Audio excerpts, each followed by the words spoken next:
Welcome to the Connectors Get Paid podcast with your host, Joe Mindak. Real conversations with real connectors, sharing stories, strategies, and relationships that turn networking into opportunity. All right, everyone, welcome back to the Connectors Get Paid podcast. I'm your host, Joe Mindak. We have Josh Tapp here today from PantheonConnect with us.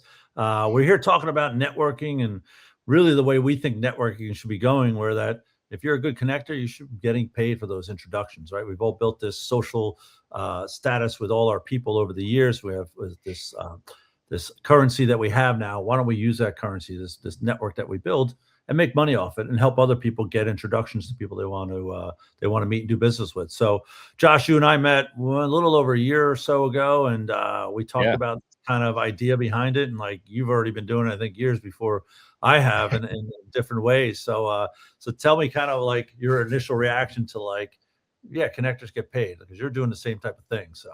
Oh yeah, honestly, man, it's the bread and butter of not only what we do, but like every successful result that we've had with any of our companies has been directly tied to a specific connection that drove everything. And I think that, and I think this is where you and I really agree, is that there shouldn't be this awkwardness about like, oh no, you don't need to pay me for sending you business, right? That part to me just drives me bad. When somebody says that, I'm like, we're not going to work together, because I'm like, it's just a mentality shift of saying like, we've got to work. And I'm hoping this is what your podcast does for everybody. Is like shifts that mentality of saying like, real relationships are built on microtransactions, and nothing makes friends like money, right? And yes, there's other ways to build stronger, longer relationships, but we're one of those groups where we say, like if I want a real friendship, like let's make each other money first, and then we'll build like the family level friendship later. So right. Yeah. And look, people are here for business, and people are willing to pay referral fees. And I've had friends that say, no, I'll introduce you. No, I'm going to pay you, because as soon as you get that first taste of that $2,500 you made for an introduction, you get you get a little blood in your, right. Like, oh, tastes good. I want more of that. So it just works. And yeah, I've had a lot of people that are just reluctant. I don't pay for referrals. That's not the way to do it. And I get it. Like, that's what I think we've all just been trained because of all the other groups that have been like, you help me, I help you. Let's do this for good. No, but the connectors are the ones that are making it happen, and they're not getting those referrals back. So it's like, hey man, Josh, I will give you as many referrals as I can give you. I just want to be paid on them. I don't care if you give me anything back. And why not pay it? I built, again, I've been out of college 30 something years now. I've built relationships and been in business doing this, like some strong relationships that I can make some good intros that could lead to hundreds of thousands, if not $1 million in deals. Why not get paid for that? Right. So, So tell me about a little, like when you really got into networking, what was like the first like big introduction? You're like, oh, that worked out really well for me. That's a good story. Yeah. It really turned honestly. I have a new like 5 of them every year where I go, holy cow, like this is like, this is the story. But the first one that ever happened to me was, just to paint a little background here. I was running my second company. I'd sold a lawn care company when I was when I was a kid. I grew it until I was like 18, sold the company, and then did hiatus for a couple of years at a mission for my church. And then I came back and started a company that was digital marketing. And that company was just struggling because we were doing local. So, I was being part of the chambers, trying to get people, and I live in Idaho, and people here are just cheap, and they will tell you that. And I'm one of them, right? So it's like trying to sell them a service they should be paying $10,000 a month for. I couldn't even get them to spend $500. And we're talking companies doing millions of dollars a year. And so for me, I was like, man, I just cannot figure this out. But we're doing Facebook ads at the time. So I'm like, we could have done that anywhere. I could have worked with somebody in Bangladesh and done ads for their company. But I'm going to shortcut the story here. But I basically started a podcast, and with the end goal of being like, I need to meet wealthier people who actually want to spend money. And I had a guy who had spoken at my university when I did my undergrad. And he was a successful marketer. I didn't know how successful, but when I thought of like, who's the richest person I know that I could bring on this podcast? And I messaged him on LinkedIn because he had given us all his LinkedIn. And I was like, hey, you spoke at my university a couple of years ago. would you be willing to come on my show? And I just did not expect a response. And he's one of my first guests, but he came on my show. Turns out he was doing like 30, 40 million a year. And I went, wow, this is awesome. And he proceeded to then ask me, what can I do for you? I was like, honestly, this show, I would really, really love to interview wealthy people, like, millionaires. And in my limited mindset at the time, I'm like, oh, a millionaire would be like the game changer, right? And he's like, well, do you have like a cap of income? I'm like, well, no, I mean, the wealthier, the better. That'd be awesome. And he's like, well, I have a mastermind that I own. We've got like 60 some odd billionaires in the group. Can I make intros? And I was like, yeah, please, like, for crying out loud, that'd be awesome. But did you say B in that?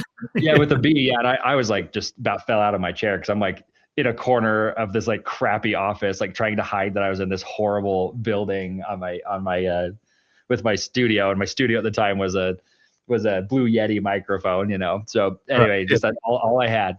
Didn't even have a good camera. I was using my webcam on my computer. But long story short, the next hour, he sent me 60 intros to billionaires, and we interviewed 45 of them. I've done business with 36, 37 of those people at a high level at this point.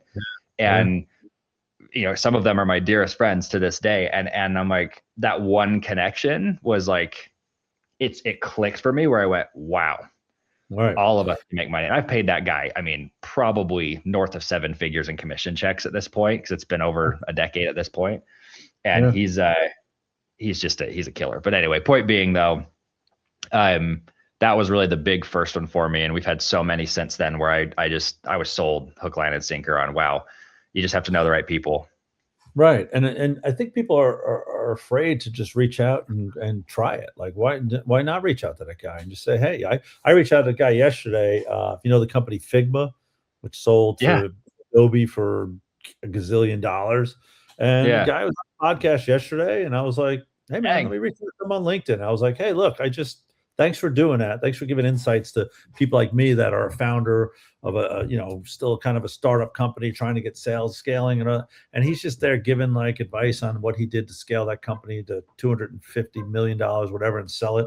And I reached out on LinkedIn yesterday. I mean, so, right. And he will very likely respond. It's surprising. And a podcast is like one of the hacks if you want to get in the door with like the big players. But I have found, like, just to your point, that most of these like super wealthy people are actually a lot more accessible than you think they are. And people are willing to make the introduction if you're bringing them a cool opportunity. And weirdly enough, podcasting is just always it's like a free, easy opportunity that anybody can do. And it might not be that you have the world's top podcast, but it's a really good vehicle. I still stand by that. We had a whole company around building podcasts, and we sold that a few years ago, but I'm like, I still evangelize that to people. I'm like, who cares if anybody's listening to it? It's just your way in the door. Right. Yeah. And that's what one of the things we're doing. I think we are the top podcast in the world right now. We've only done two out there yet, but I think we're on the top. I'm not sure. I haven't checked. Yeah, you probably are. Yeah. After this, I'll be one of your listeners. Yeah. I reach out to Richard. I'd love to. I think you know Richard Branson, right? Or you do your, yeah, we've worked with him a couple times. I've been trying to get to him for a while, just to talk to. Like, I read his book and I was like, this guy is like my guy. Like, he's everything I've been doing in my life. It's like he's already done it and done it 10 times better. But like, he had a post the other day on Facebook. I tagged him and responded because he had started a magazine. I'm like, so did I, Richard. And he's like, when I read his book, he's like, tweet me at this. And I was like, the only tweet I've ever sent is to him, one to him and one to Dave Matthews, but I haven't gotten back. I'm going to still try and get out. I am going to caveat this. He and I are not like best friends by any means. Like, he came to one of our events, and we've worked with his team. Most people don't really know Richard Branson anymore. You know his 4 or 5 assistants he has. Those are the people you really know. Yeah. And they're great, but that's the hardest assistants to get on your side are Richard Branson's, because he's probably the most communicated with entrepreneur. Right. But, anyway. So I'm going to still go after him. So, keep doing it. I mean, he might come on. Yeah. You never know. So what's one like relationship habit that you've built over time? Like one thing you do when you're meeting that guy and having him on the podcast, like how do you keep those relationships going? Is there a habit you're like, I'm going to do this or that? So yeah, that's a great question. I will say I think there's a fundamental belief that givers have, quote unquote, is like, I have to give without asking. And a lot of people evangelize that, but they don't know how to actually give properly. So what we've found is that cause I still meet 10, 20 new people every single week, but I'm right now, like I pretty much just meet with like family office CEOs or, bigger CEOs, because my team takes care of the rest. Like we have a whole team of people who do networking, and so they're just meeting great people. But like I have found that for me, shifting my thought process to, instead of trying to just give and just like pray the universe gives it back to me, right? There's actually specific value that they want, like that the wealthy actually want. And we found it's one of two things. You're either saving them time or you're making them money. Right. I always opt for making people money because that's my skill set. But one of the worst habits that I see super connectors are like the people who bastardize the concept of networking, in my opinion, but they're out there meeting a billion people, is like the value they give is actually a take disguised as a give, which is like, hey, listen to my podcast. It's going to help you. Here's this blog article that's going to help you. Here's this, it's the fake value where it's like, we all know you're just trying to get views on your content. Right.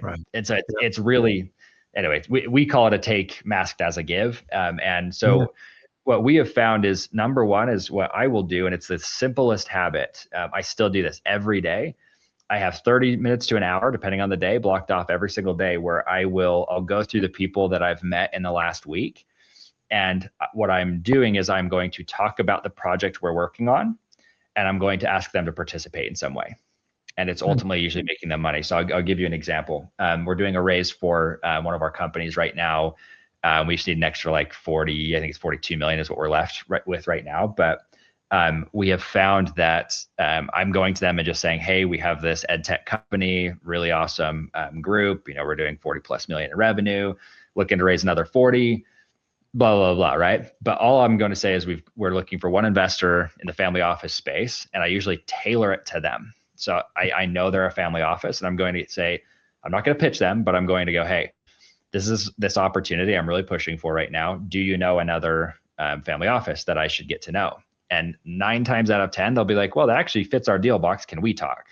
Right. And they end up either investing or they'll introduce me to another family office. That activity is probably the most underrated activity that I think people skip out on because they're too scared to do it. And and I want to take this all the way down, because you might have some listeners who are like just starting in business, because like raising money is a different game. But like, let's say I was trying to sell $1,000 a month product. Let's just say it's like a marketing service or a accounting service. I don't really care what it is, right? But it's a B2B service. What I'm going to do is, let's say I met with somebody. So, Joe met with the Figma CEO, right? It's like, hey, Figma CEO, we have I right now, like this week, I'm pushing very hard for, I need 2 more people in this industry that I can do marketing for, because we're trying to collect some data around this industry. Right. Now, if you notice, I'm changing the frame to be like, I'm looking to sell to people, but I'm actually asking the CEO of Figma for help in a more like, I'm actually making stuff happen way, right? Saying, hey, I'm working on this project. I need 2 people in this space. I figure you're very networked in that space. Who should I know in your space? And that's the question we always ask. Who should I know? And ultimately, that CEO is either going to go, yeah, of course, like, let's take a look at it ourselves, or here's somebody you should know. And I found just doing that, I never have to go more than 2 to 3 conversations before I'm on the phone in the moment with somebody who could be a buyer, investor, or whatever it could be. And I've watched a lot of people who are going like, well, but that's an ask. It really isn't, right? Because I'm showing them a cool project that's available to them.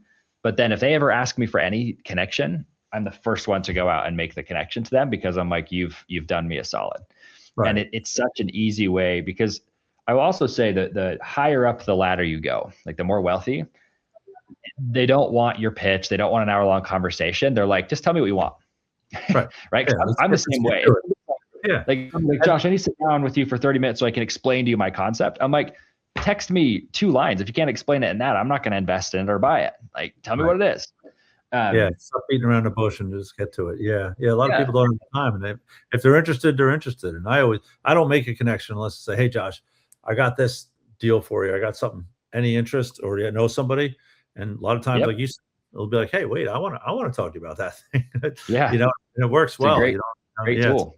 I like the way you go about that. So yeah, it's a good listen. Anyone listening to this, and this is great advice, because if people are, the way you do it is very interesting, and you're not doing that asset sell. You're putting it out there, and just look. People want deals. People want to make money. They don't want that fear of missing out. Like, wait, you got what? What do you got going on Yeah.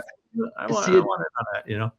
and I will also say, like, I've been like preaching this to our community of like, you've got to start doing bigger things, right? Like, people get so hung up on, well, I'm selling my product, and go find somebody else doing something way cooler than you, and just connect people to them. Like, for example, I needed to get into the energy sector because I had a client that wanted to do a $900 million raise. And I'm like, holy crap, that's the biggest raise I've ever been a part of.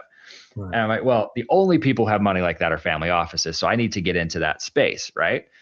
So I found somebody in the space where I could sell their product. It's an energy storage solution I still sell. And it's a very, very large product, like minimum $1.5 million sale. And right. Usually it's more like $50 to $100 million sale.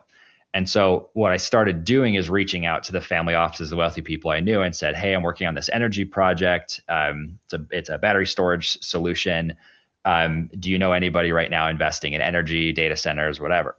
And they then come back to me and they go, whoa, like, this is a cool project. They jump into it. But here's what's super cool. I'm not selling anything. I push them over to the Nomad, is the company we partner with, Nomad Power. We go send them deals. Whether it closes or not is inconsequential. All of a sudden, this billionaire is like, holy crap, Josh is playing at a higher level. Right. You could do that tomorrow as a college student or as an 80-year-old who's never done business. Like, it doesn't matter. You could go and piggyback on a bigger project somebody's doing. But here's the most hilarious part. In that process of being like, hey, you should meet this group, they go through that process. I might get a fat commission out of the deal. But then that billionaire is naturally going to be like, what is it that you're selling, Josh? Oh, I just have this little marketing agency, and they will go out of their way to send me leads or just buy it. Like, I don't even have to have sales calls half the time. Yeah. Yeah. I've done that a lot, where you're just making such a great introduction that you just put you back on this pedestal. Like, who's this Josh Tapp guy? Who's this Joe Mindak guy? I better stick with him and see what else I could do to get some of these deals. Right. It works. I just made an introduction to Pepsi recently. I mean, it's going to be huge. That's huge. To like this person up here. And now that's putting me up here to be like, wow, these people are surprised, I think, that they're actually got like, right. Wait, you just got us in there that quick? He asked me like a week later. I'm like, here's the guy. Like, wait, what? So to your point, because like a lot of people listening to this might be like, yeah, but you're Joe. Yeah, you're Josh. Like, you've got this great background. You're a good speaker, whatever. Like, people always make these excuses. I hired a guy about 8 weeks ago, almost 2 months ago. I brought him into network and get in with more family offices and whatnot. He literally his career has been built on HR. He ran a small team, and I'm not trying to like throw him under the bus. He on paper, a billionaire probably wouldn't look at him because they'd just be like, yeah, whatever. He's just like, he's working for this company. Sure. But we brought him in and we said, I told him, like, take this Nomad deal and I want you to just go bring that to other people. Plus we have 2 other big investments that they make us look way cooler. He goes out and does this. I kid you not, week 3, he's talking to a billionaire with a B. And he's not like, he could probably hear me through the wall, but it's like, he's not like Mr. like gung-ho salesman bro, right? He's a very nice, very like level-headed, clean-cut guy. And he's able to get in the door with people super quickly, really big players. And so I'm like, it was just like a testament to me again of like, okay, that's all it takes is like, you just have to show you are doing bigger things. Right. And the funniest part is like, I don't mean to take up all the time here, but the funniest part is you can go find those projects, Google an industry you want to be a part of, and start messaging the CEOs of those saying, hey, I want to send some leads your way, some deals your way. Yeah. And they'll be like, sweet, here's my team. We'll give you the sales, like we'll give you access to a salesperson, and you can be in a heartbeat, right? You don't have to know the CEO. It's hilarious to me how people are like chasing the $100, $1,000. And I'm like, dude, you can literally go out, You may not ever make money off this, but all of a sudden a billionaire is going to be like, oh yeah, my portfolio of 400 companies, they'll all use your service. We've had it happen twice with hundreds of sales. It's unreal when it happens. And people just got to go for it. Like I've reached out and said, hey, I want to get you in here. Like, give me the top 5 big companies you want to get into. Let me get in. And it's all about connections. And again, back to the whole connectors get paid. Hey, CEO, I'll get you in these companies. I'm going to get paid on it. I want to make some introductions for you. So, right. All right. I know Bruce is going to kill us because we've already gone over 20 minutes. We got over. Yeah. Sorry, Bruce. You and I could do a podcast for like 7 hours. So probably. Thanks for coming on. I actually want to talk to you about Nomad because I might have a lead for you. So this works out. Hey, perfect. Great. Yeah. Shoot me a text. For being on. Again, everyone out there, like, just listen to what everyone's doing in networking. Josh is a pro at it. And these tips are what are going to get you in the door, get you more business, and get you paid, right? Get you paid, get the company you're bringing in, new business, and everybody wins. So thanks again, Josh. And if you want to talk to Josh, PantheonConnect.com is the website. And you want to give your email, Josh, or no? Yeah, feel free to. Yeah, my team manages it. So just josh@pantheon.fm. All right, cool. All right, Josh, this was awesome. Thanks, man. You bet, man.